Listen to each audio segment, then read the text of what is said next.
नवयुवक, प्रणाम ऋषिवर। कल्याण हो। युवक, मुझे मेरा नाम श्रवण है, श्रवण कुमार। सुंदर है। श्रवण, मुझे प्यास लगी है।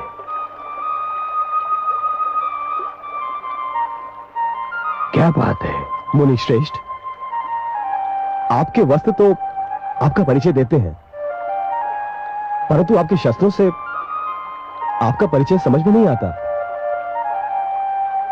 तुम मुझे मेरे वस्त्र देखकर मुनि कह रहे हो, परंतु मेरा ये धनुष, मेरा परशु, ये तो मुझे मुनि सिद्ध नहीं करते। उच्च कुल का तो सिद्ध करते हैं। उच्च कुल? मेरा कर्म जाने बिना ही केवल मुझे देखकर ही तुमने मुझे उच्च कुल का सिद्ध कर दिया। आप अवश्य किसी श्रेष्ठ ऋषि की संतान हैं, परंतु मैं एक वैश्य मुनि और छोटी जाति की माता की संतान हूं। श्रवण, तुम्हें अपनी माता को छोटी जाति का कहते हुए लज्जा आनी चाहिए।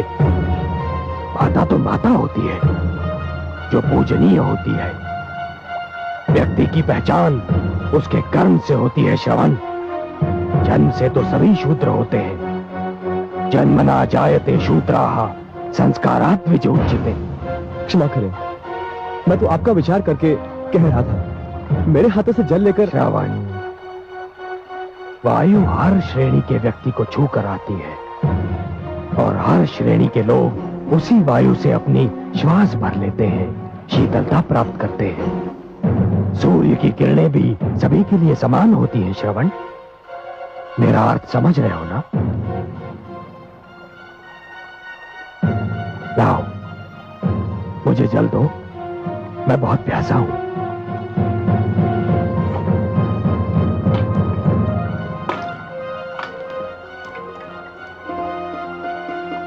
सुखी रहो। हे मुनिवर, आप मुझे अपना परिचय दें, बड़ी कृपा होगी, क्योंकि आज से आप मेरे आदर्श हैं। श्रवण, मैं ऋषि जमदग्नि और माता रेणुका का पुत्र परशुराम हूं। जन्म से तो ब्राह्मण हूं, किंतु कर्म से मुझे क्षत्रिय बनना पड़ा। भगवान परशुराम, अहो भाग्य मेरे, जो मुझे आपके दर्शन हुए। एक तीर्थ स्वयं चलकर मेरे पास आ गया। मैं तुम्हारा तात्पर्य नहीं समझा। मैं अपने अंधे माता पिता को तीर्थों की यात्रा कराने निकला हूं। वो जो बैठे हैं मेरे माता पिता हैं।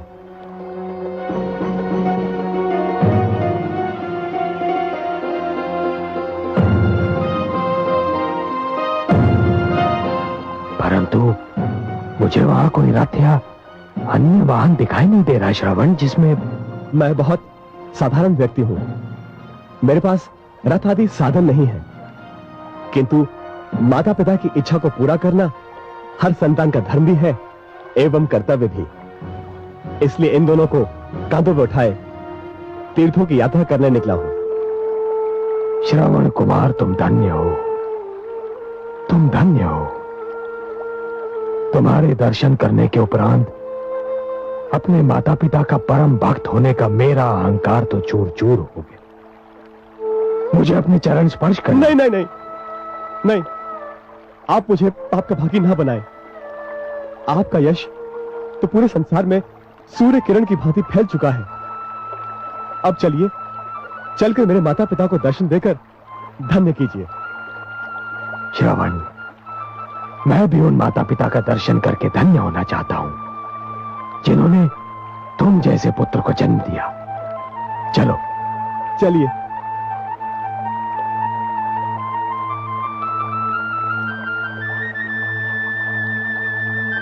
माता पिताश्री, भगवान परशुराम पधारे हैं। हमारे धन्यवाद। हे भगवान परशुराम, हमें अपने चरण छूने दीजिए। नहीं माता,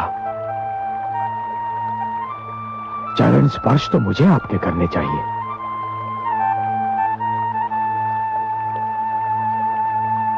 हे माता, मैं आपके पुत्र से मिलकर धन्य हो गया। आपके स्पर्श मात्र से हमें मोक्ष मिल गया। नहीं माता, आपके दर्शनों से मुझे संन्यास प्राप्त हो गया। इस संसार में इससे अच्छा दृश्य और कोई हो ही नहीं सकता कि एक पुत्र के कंधों पर माता पिता तीर्थ यात्रा कर ले। माता, अब मुझे विदा दीजिए। मुझे महाराज जनक के पास पहुंचना है।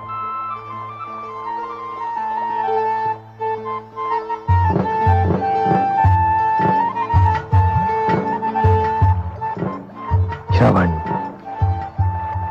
मैं हृदय से कामना करता हूं और आशीष भी देता हूं कि जब तक ये सृष्टि रहेगी, जब तक पुत्र धर्म की मर्यादा रहेगी, तुम्हारा नाम अमर रहेगा।